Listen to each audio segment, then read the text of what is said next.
Part 1.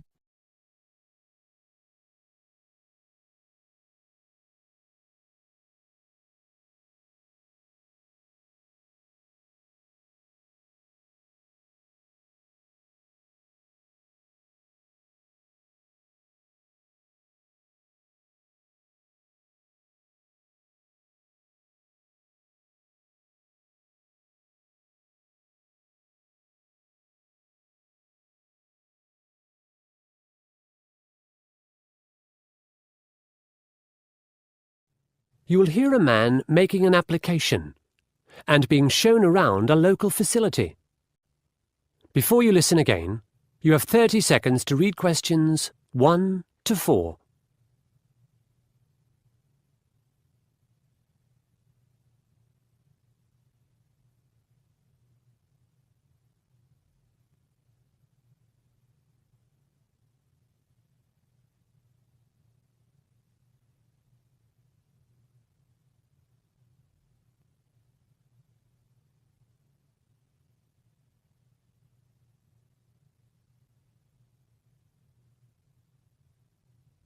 Good afternoon. I'd like to join the library. Take a seat. I'm Tanya Porter, a librarian here. Nice to meet you, Tanya. I'm Paolo De Melo. The application process is quite short and involves filling in a form and a tour of the library. In order to become a member, Paolo, I'll need some photo ID. Actually, I've brought my passport. Lovely. You'll also need to prove that you live or work nearby. My office is just around the corner, in Belmore Road. Here's my business card. Will that be enough proof? Yes, I think so. Thanks. So, you're an accountant. That's right. I'll write accountant on the application form. What's your residential address, Paolo? My wife and I live at number 19, Wood Street. And your email address?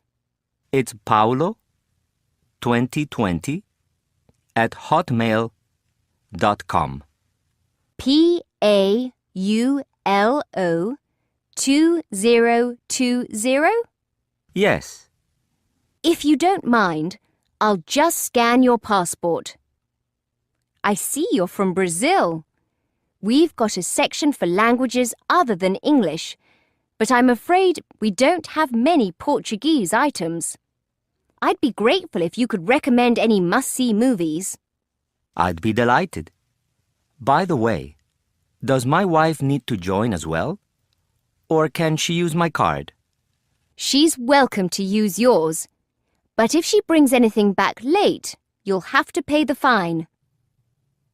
Before you listen to the rest of the conversation, you have 30 seconds to read questions 5 to 10.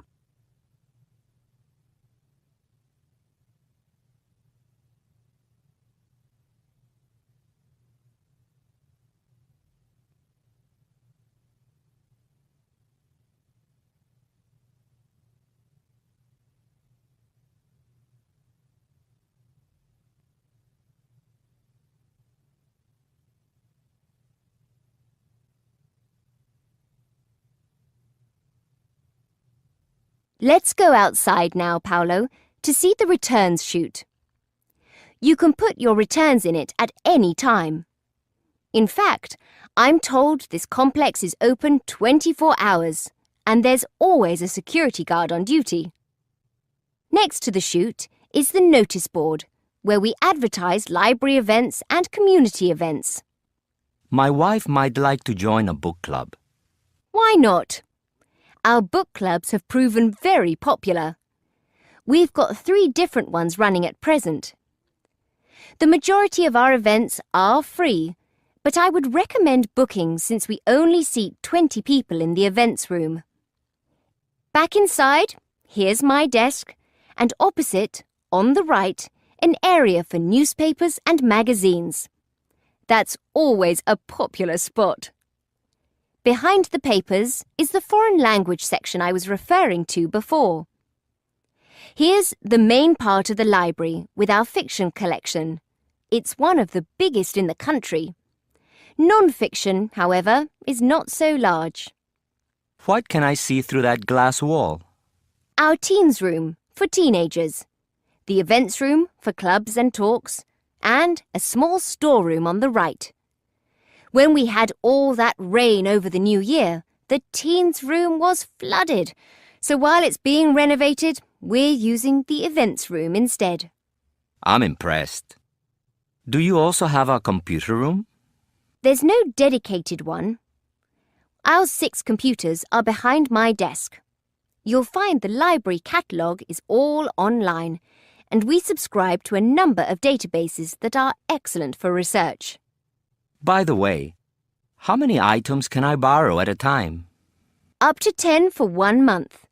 You can renew everything except for DVDs for a fortnight. There's no renewal allowed on DVDs. And you can renew by phone, by text message, or online. Thanks a lot, Tanya. I imagine I'll drop into the library on the way back from work in the evenings. I see you're open quite late. Yes, 6 p.m. Monday, Tuesday and Friday, and 9 p.m. Wednesday and Thursday. But your hours are limited at weekends. I'm afraid that's true. Just Saturday mornings. We're still seeking permission from the council to open on Sundays, and we'll probably get that before the end of the year. Any more questions, Paolo? That is the end of part 1. You now have half a minute to check your answers.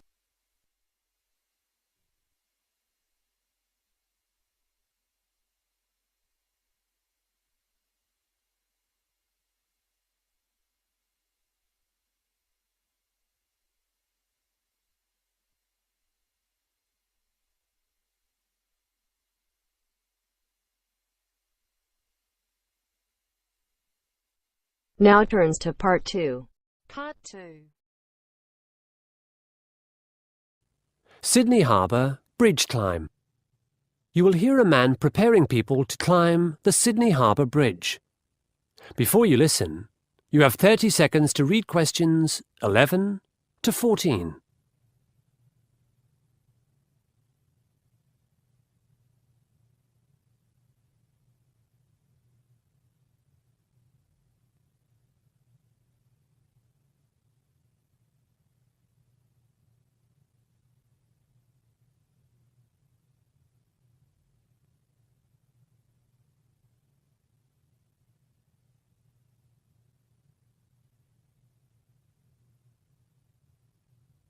Hi everyone, I'm Kevin Peters, your guide today. I know it's dark and rainy and you're probably wondering what you're doing here at 4:30 a.m. But let me assure you, it's often the most exciting experience to climb the Sydney Harbour Bridge in wild wet weather. Our company operates 363 days a year. We have Christmas off and about once a year an electrical storm prevents climbing. Before I go any further, I hope you've all signed the Bridge Climb Declaration form, which is a legal requirement. It just ensures there's no one here who shouldn't be. Any woman who's more than 24 weeks pregnant, any child under 10, or anyone with broken bones. It might sound like common sense to you that these people are forbidden from climbing, but, in my experience, common sense is not that common. Now, I can see a couple of you starting to shiver. Don't worry about not having enough clothing. We've got everything you'll need. Okay, gather round so you can see what's on the table in front of me. You'll get these items from the dressing room later. Clothing first. Rubber-soled shoes, a jacket, a woolen hat and an overall. We've got shoes, jackets and overalls in every conceivable adult size, but the hats are one size fits all. You put the overall on over everything else, partly to keep warm and dry, and partly to make us feel we're a group. You'll notice the overall's grey. This way, when we climb the bridge, also painted grey, we won't distract the drivers below. The traffic's crazy enough down there, and it'll be peak hour when we reach the top of the arch.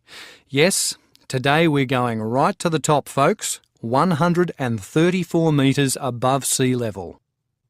By the way, if there's anyone who suffers from a fear of heights, you'll be leading the group. Research has shown this is the best way to overcome your phobia.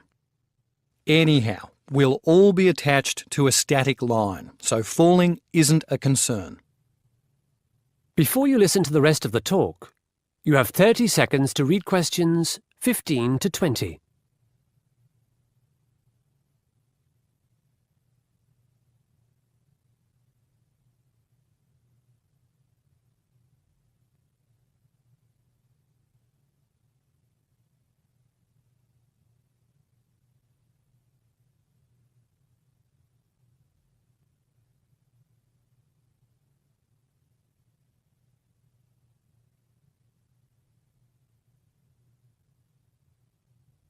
Righto, ladies and gents. The next lot of items to look at are for safety. Firstly, a headset for commentary and communication. While we're climbing, I'll be filling you in on some lesser-known details about the bridge, like the fact that about 6 million rivets were used to put it together. Or from 1932 till 1967, it was the tallest structure in Australia. But back to your headset. This button on the left can be used if you need to speak to me, if your static line gets caught or you're in any other difficulty. Please keep your headset switched on at all times. Secondly, there's a chain for your glasses. I see 2 of you are wearing prescription glasses. The views up on the bridge are spectacular, especially at sunrise, which we'll see. But if you want to enjoy them, keep your glasses attached with the chain. Also, our company will lose its licence if anyone drops anything into the traffic. Next, a light, which attaches to the headset. Check yours is working, won't you? Because the batteries do run out. The first 20 minutes of our climb are in the dark, and we've got 200 metal stairs to go up, so you might need the light. There are also some narrow mesh catwalks to crawl along and some girders to squeeze past. The last safety item, and by far the most important, is the slider. As I said before, we're all clipped to a static line while we climb. That line is permanently attached to the bridge, and this slider connects us to it. It's a comforting thought that we're all attached, but some of you might be thinking, doesn't that mean I won't go so far or see so much?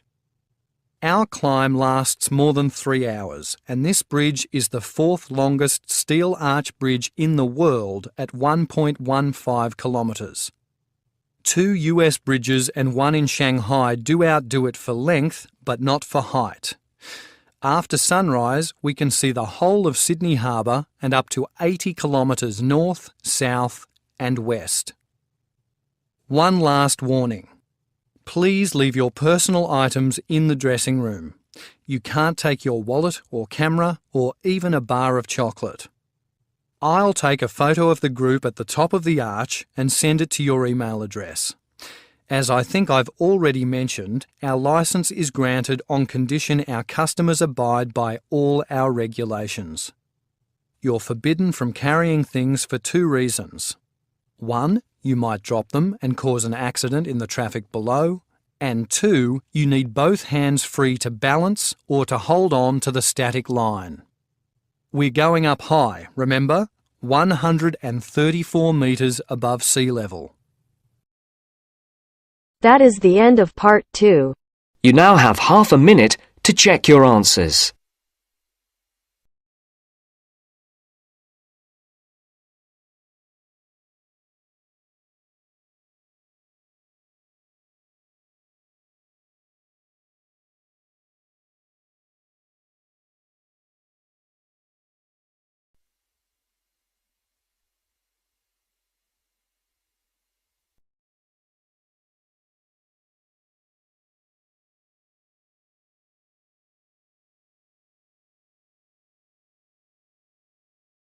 Now turns to part 3.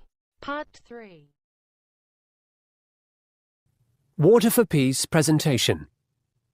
You will hear 3 university students discussing their presentation on an organisation called Water for Peace. Before you listen, you have 30 seconds to read questions 21 to 25.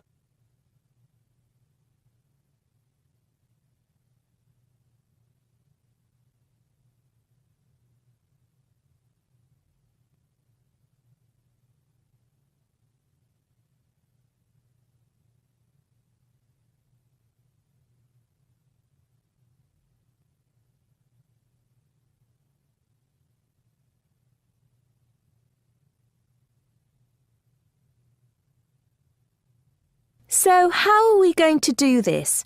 Shall I go first or you, Kathy? It might be better if I start the presentation, Beatrice, since I used to live in the Middle East. Did you? Whereabouts? In Jordan, where Water for Peace was set up. I've got quite a few photos we could use. What are they of? The ancient city of Petra, camels, and me at the Dead Sea. I don't think they relate to our topic. I do have some from a village where women still draw their water from a well. In the countryside, this is a common phenomenon. In fact, our concept of a constant supply of clean piped water is unheard of in many parts of Jordan or Palestine. If people don't get water from a well, they might have it trucked in by large tanker, which is expensive as well as inconvenient. And I've got photos off the WFP website of the director, Mr. Kusa, and a map of the region. The map shows all the towns and villages involved in this water-saving project. That sounds better. Antonio, did you find any pictures of people from Jordan, Israel and Palestine attending WFP workshops together? Unfortunately, no. In my opinion, that's what this project's about. Improving cross-border relations. I mean, where the population is so dense and where there's been such a long history of conflict, it's terrific that people are now coming together to learn from each other about ways to save water, as well as ways to distribute it more equitably. I agree. I find WFP very inspiring. What's the focus of our presentation? To describe the research we've done? I think it's to analyze our research or reach a conclusion. That's how I feel as well. I mean, we can summarize all the information we've collected, but we need to synthesize it. At master's level, we're expected to be analytical. Before you listen to the rest of the conversation, you have 30 seconds to read questions 26 to 30.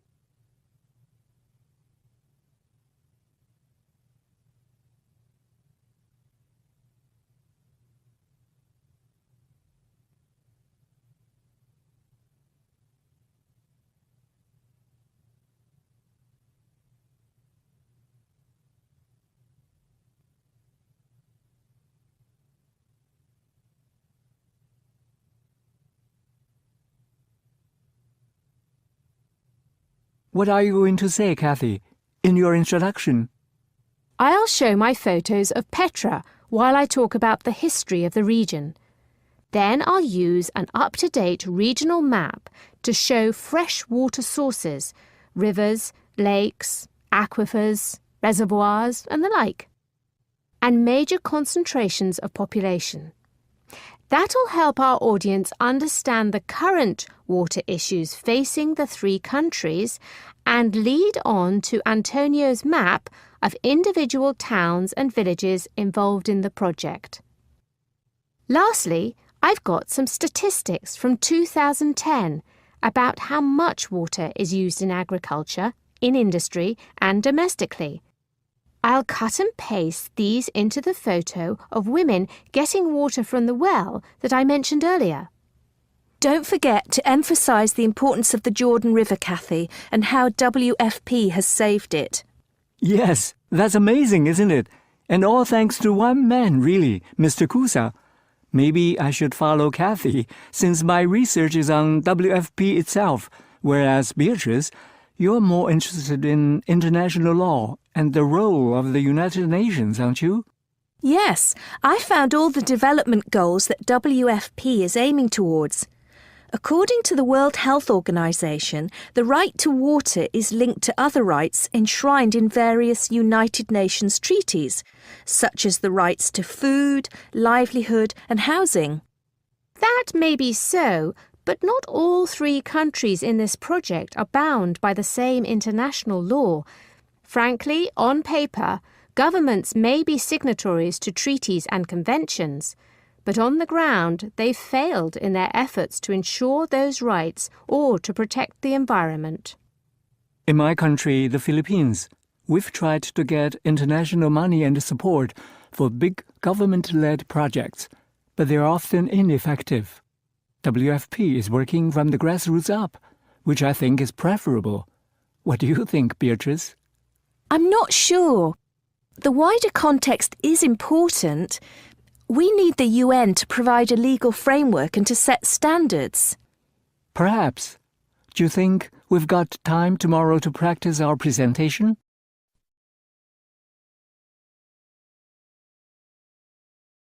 That is the end of part 3. You now have half a minute to check your answers.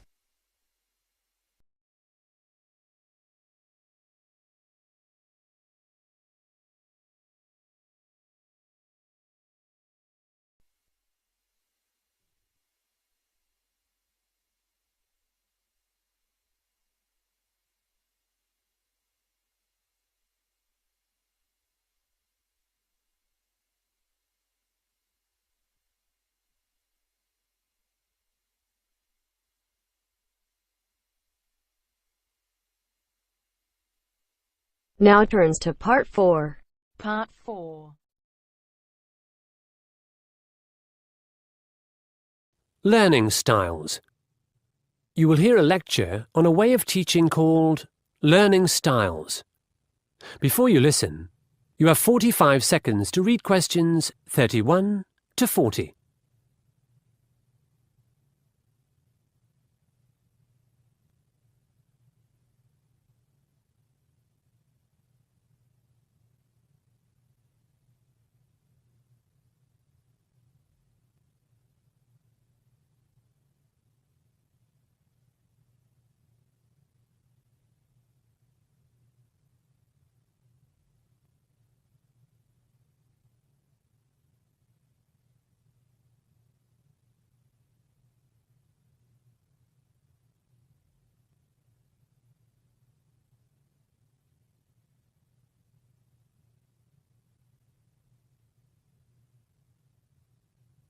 Good afternoon. Today we're going to ask the question, what helps students learn? We've all been students from an early age, and we all remember teachers and schools we loved. Considerable research has been done into factors that contribute to learning, and there's certainly a connection between how we feel about our teachers and how well we do in education. A teacher's own knowledge and passion for a subject is instantly communicated to his or her students, and this translates into successful learning outcomes. The teacher's personal qualities of warmth, humour, fairness and dedication are also significant. Some educators believe the rapport between the teacher and the student is the single most important factor in learning. Research has also shown that the classroom environment affects performance. Children in classes with a small number of students and those in clean, warm, spacious and pleasantly decorated classrooms score consistently higher on aptitude tests. But in the 1970s, another idea swept through education like wildfire. Millions of teachers, including me, were trained in this method. Basically, it maintained that students learn best when they use one particular learning style. The first famous learning style theory was proposed by Kolb. He divided learners into 4 personality types. 2 of these tended towards abstract conceptualization, while the other 2 favoured concrete experience. He claimed if teachers devised activities related to personality type, learners would be more likely to retain information. Later, Fleming developed a similar theory, which was the one taken up by education ministries around the world. His model is known as the VARK model, or the Visual, Auditory, Reading, Writing and Kinesthetic Learning Styles model. Fleming said visual learners benefit from material being presented in diagrammatic form or in photographs. Boys are often considered more visual learners than girls. Auditory learners prefer to pick up new concepts from listening either to their teacher or another source. Class discussions or debates often suit them. Reading-writing learners do fine with the traditional methods which rely heavily on these skills. Kinesthetic or tactile learners learn faster through experience. For example, if they build models, conduct experiments, act out plays, or go on excursions. Fleming believed that less than half of students benefit from reading and writing alone, and that others should be taught according to their preferences for visual, sound-based, or movement-based activities. Let's fast forward to the 1990s.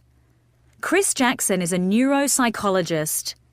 He's interested in changes in the brain as a result of learning. Using MRI scans, Jackson declared that Fleming's VARK model was inadequate. He concluded that 4 other factors influence learning. These are goal setting, diligence, concentrated reading, and being emotionally intelligent. In 2007, Sia Dati supported Jackson. She added that considering what a student's achievement will be is by far the most effective way to learn. Making a child understand what he or she will be able to do makes it easier for the steps along the way to be learnt. But let's go back to Fleming's VARK model for a moment and consider it from a teaching perspective. Deciding which students are visual and which like moving around takes time. Developing specific activities is even more laborious. Furthermore, children these days need to learn rather more than children only 30 years ago. The world is a more complex and competitive place. Besides which, most exams, national and international, have little interest in the visual or kinesthetic, preferring answers that are written or spoken. Recent experiments with VARK, in ideal situations, have produced results no better than using traditional teaching methods. So, back to the question I posed at the beginning. What helps students learn? It appears the significant factors remain: the classroom environment, the teacher's personal qualities, the student's relationship with the teacher, and, above all, each student's long-term goals or belief in achievement. In my view, VARK has burdened teachers with extra preparation, pigeonholed many learners, and been a diversion from the main game. That is the end of part 4. You now have half a minute to check your answers.